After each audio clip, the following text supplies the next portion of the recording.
Yan, what's up po mga kasuyo. Isang magandang araw po sa ating lahat. So narito po ako para i-vlog po natin tong bangka na for sale. Yan. Antabayanan po lahat po ng detalye na to hanggang sa matapos yung video para maunawaan nyo pong lahat kung ano pong sukat nitong bangka na for sale. Yan, kasama natin si Raps TV Vlog. Sinama ko para magsukat tayo at may binigay sa aking sukat pero mas maganda ay metrohin natin para makita natin yung kuan.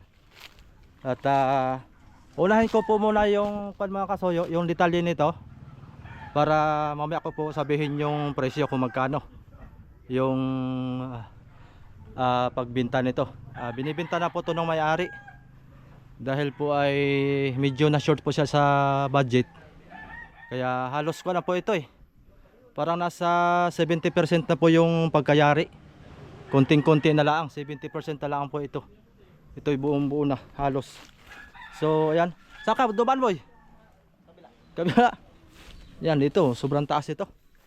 Mamaya may dala akong lista dito, babasahin ko na lang. At kinuha ko po yung detalye nito.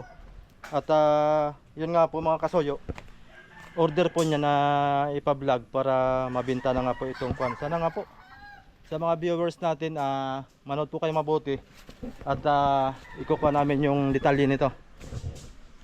Akat muna tayo. Dito muna tayo sa taas mga kasuyo. Ayan. Sasabihin ko na lang po yung kwan dito. Yung detalye. Daan tayo dito. At malaking bangka ito. Boy! Suwabe ang lawak pala nito. Malaki nga.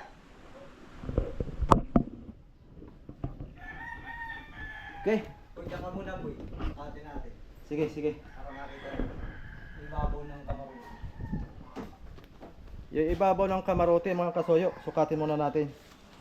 Pero may dala akong lista dito at i-review lang natin. Sa itong dulo, para kita nila yung sukat. Sige. Ganito metro. Oh, piyak mani popcorn. Dito tayo sa ibabaw. Sige, sige. Nakalak. Okay. Ayan, mga kasuyo. Bali 113. Yan ang mukha niya. 113 inches. So bali 9 feet 1, 2, 3, 4, 5. Yan, 9 feet and 5 inches. Ito po yung buka niya sa dito sa kamarote. Mamaya tayo sa gitna. Gitna nito yung malaki. Oo. Sige, boy, akin yan, boy. Tapos ang haba nito mga kasuyo ay dala kong lista yan. Basahin ko na lang po. Galing po sa dulo doon sa puwitan hanggang doon sa unahan mga kasuyo. Yan. Doon sa pinakang dulo ng roda sa unahan ay 76 feet ang haba. Dito ako para kita nila yung laki. Oo, ayan oh. Oh, laki. Pwede ditong kuan mga kasuyo, ang makina kasyang-kasya dito ang bitin. Kalaki nga. Oo, ang laki. Talagang ito'y pang kuan na ito.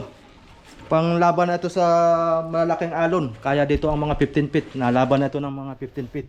Lagyan natin yung bag dyan. Ay mahulog. Yan. Okay, pasilip ko muna saya dito yung itaas. Ito po yung kamarote niya. Ayan. Ganda no? Yan. Konting-konti na lang ang kulang mga kasuyo. Baka meron pong gustong sumalo nito. Ay gusto ng may-ari lang kasi ay naubusan siya ng budget nga po. Ay para matuloy lang ito. Ang kondisyon niya ay bayaran po siya ng sasabihin ko na po yung presyo. Mamaya ko po ituloy yung ibang sukat, pupunta tayo doon sa unahan. Sasabihin ko na po yung presyo. 1.8 million mga kasuyo. Tapos pag nabili niyo po ito, kayo na po ang magtuloy. Yan, ang kulang nito, paltik. Yan, kung ano pang kuan nito. Makina, kailangan na makina. Kayo na rin po ang bibili ng makina. Tapos, kung anong mga pangangailan, mga generator, yan, mga dito sa kamarote, mga salamin. Kaya na po, kumbaga ito po, kayo na lang po ang magtutuloy. doon sa presyo na 1.8. Kumbaga balik puhunan lang daw po yung kanyang kuan doon sa may-ari. Kasilyado na ito lahat. Selyado na, may pinturado na. Oh, ayos na. So, ayun, 1.8 million mga kasoyo. So, tuloy tayo sa sukat. So, dito naman tayo sa kuan. Ayan. Uy, kung maganda rito. Yung kasko niya. Ayan. Babasahin ko po yung haba ng kasko niya. Ang haba ng kasko niya mga soyo. Galing doon sa dulo. Tapos hanggang dito sa hulihan ay 38. Ayan. 38 feet. Tapos yung lapad niya ay 24 inches. Yung lapad niya. Ayan. So, ayan. Napakaganda nga ito. Pagandahan niya mga kasuyo. May ganito. Ito. Ano tawag nila dito? Yun ang nakalimutan ko. Butong tawag dito. Patibay ito sa palaki. Oo. Lahat yan, may ganun. Oh, lahat na ito may ganito. Ilang piraso to? 1, 2, 3. Ito po yung basihan para dito po yung halimbawa bodega, divider. Ayan, bodega. Bodega, bali 3 bodega ito. 1, 2, 3. Ayan. Tsaka matibay ang palapit pagka may ganyan support. Tapos dito, kuha na yan. Makina na yan dito. Ayun yung huli ano, lapad eh. Tapos yung roda pala nito mga kasoyo, dito sa hulihan, ang roda po ng haba ng hulihan nito, Ito nagsimula. ang huli niya, ang haba ng huli ay 20. Ganda no? Oo, 20 feet. Mga kasoyo ang kanyang haba simula dito. Ayun, taas niya. Yan. Simula dito, 20 feet po ang haba. Ganda. Yan. Tsaka taas ng huli. Ano po yung kanyang mga parmerial oh. Yung pang balagbag, ito po yung ligason. Sukatin mo daw boy. Lapad. Oh, lapad. Lapad, 7. Yan. 8. Ah, 7. Oo, 7. Yan, 7 inches. Tsaka pagkakalapat niya maganda oh. Oh. Pero, nakasigo. Sigo talaga yan mga soyo. Pwede niya pong personal puntahan. Tapos yung kuha nito, yung taas ng parka. Dito tayo magsisimula boy. Oh, gitna na. Gitna na tayo. Oh.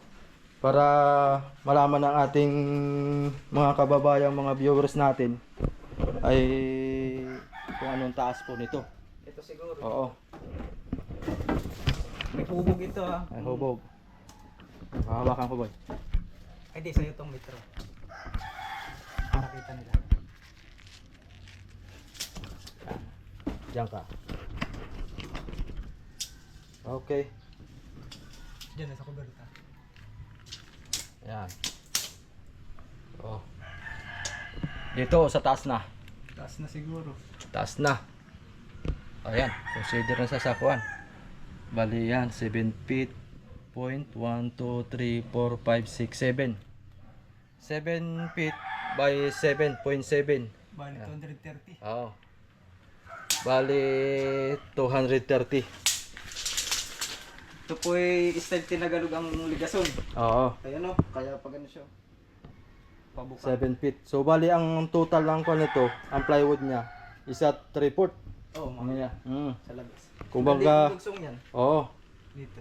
Kulang-kulang siyang pan mga kasuyo para maging 8 feet. Ay dalawang plywood na sana 'yon.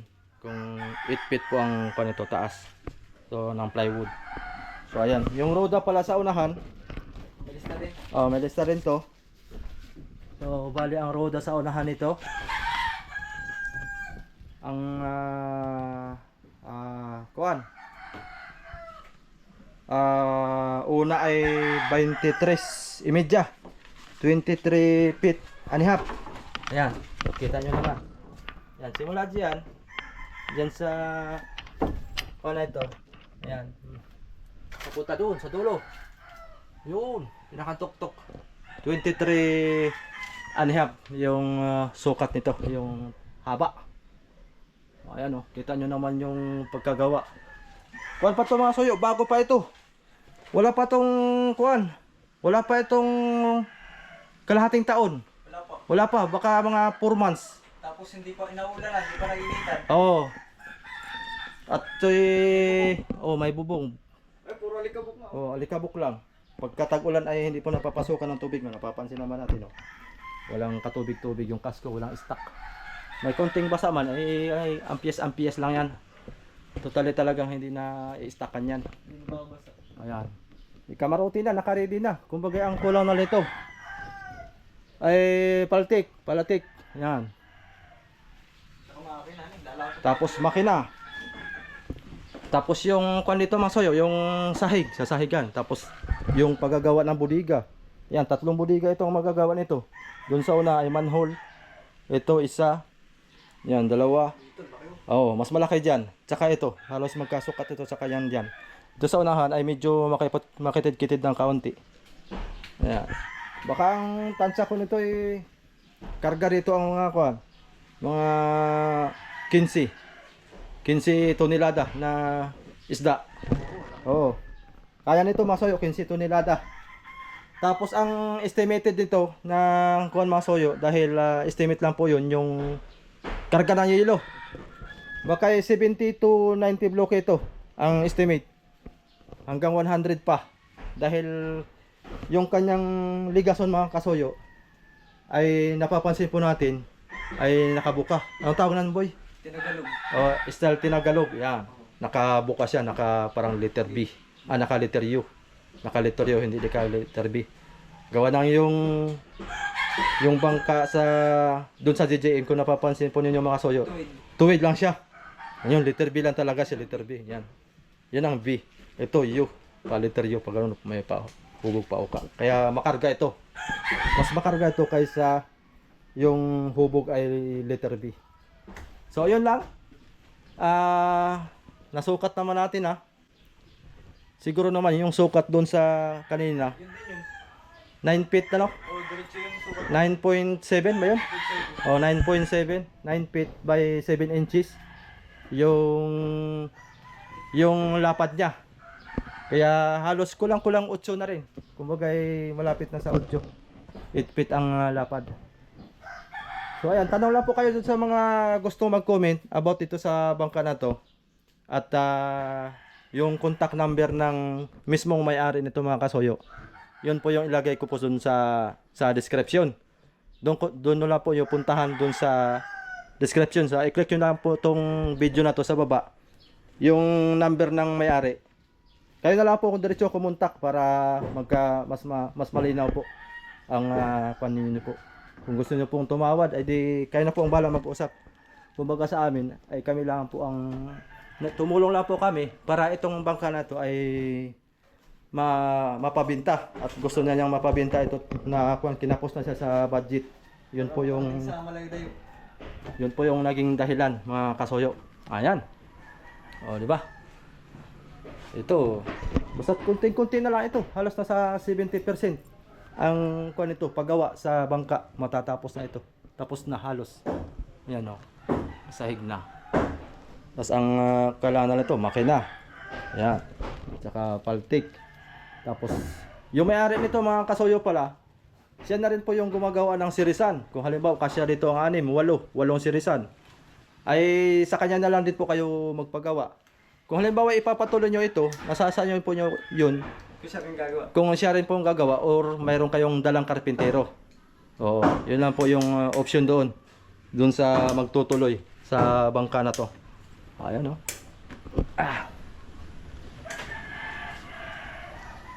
Oh.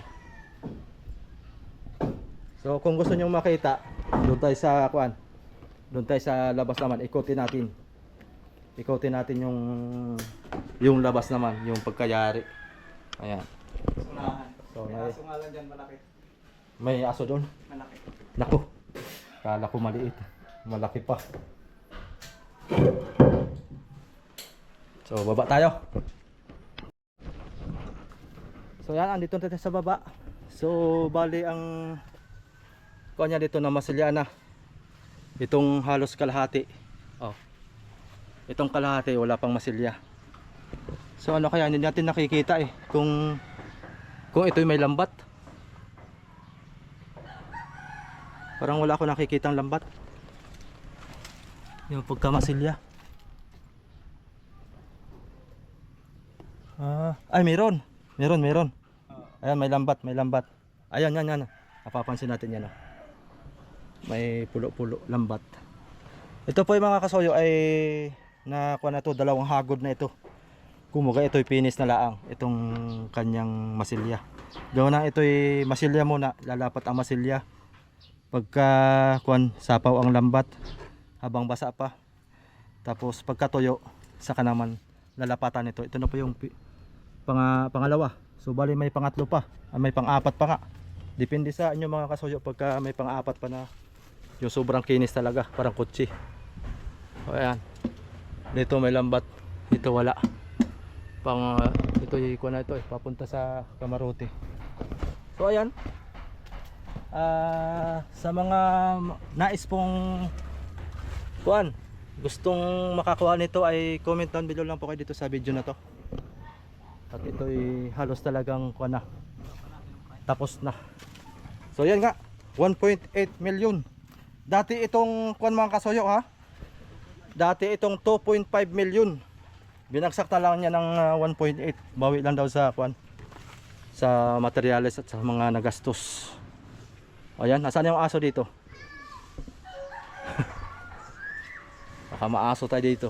So dito, papansin din natin ay kuan po, masilyado na. Tapos dito wala. Ayan. So ayan mga kasuyo, ikot tayo dito. Nasabi ko na yung mga sukat nito sa mga kuan po, sa mga tawag nito, sa mga karagdagang mga tanong po, ay comment lang po kayo dito sa video na to kung ano po yung itatanong nyo pa about sa bangka na to. So okay, ayos na talagang kulay yung Kamarote, plito na.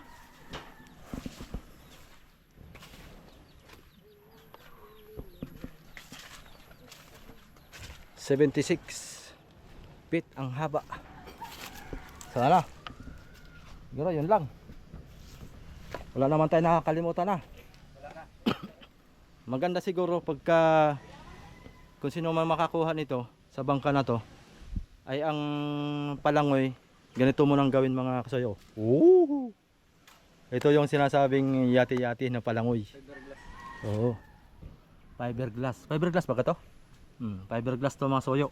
Ito na may nagkakahalaga lang ng kanto, mga 80 mil ang isa, pagka depende sa haba. Ayan, kabilaanan 80 mil, edi may 160 ka. Yung palangoy mo lifetime na, kumbaga hindi ka na magpapalit ng palangoy ng kawayan. Kung katulad sa kawayan ay every year nagpapalit ka ng kawayan, di katulad nito talagang lifetime na, pagka hindi lang bumigay ang mga punot ko na, mga pinakang brace niya. Yeah. Ito tibay talaga to, ito yung fiber ay. So yun, paalam na tayo. Ikaw naman. Thank you. Oo, suporta natin si Raps TV Vlog at medyo gumanda-ganda na yung kanyang view sa YouTube. Ayan. Para maganda rin tayo sweldo sana. Oo, para may monthly income na rin si Raps. So, ayun, mag-video ka rin. Hindi na. Diyan na lang. Hindi ka na mag-video? Hindi na. Para malay mo, doon sa iyo ang kuan. Mayroon ka doon customer. Hindi naman yun. So, ayan mga kasoyo, hanggang dito na lang yung ating video. Ayan, thank you for watching. Tanong lang po sa mga nais pong magtanong. Huwag po kayong mahiyang mag-comment. Libre po ang comment. Ayan, okay. Salamat pong muli.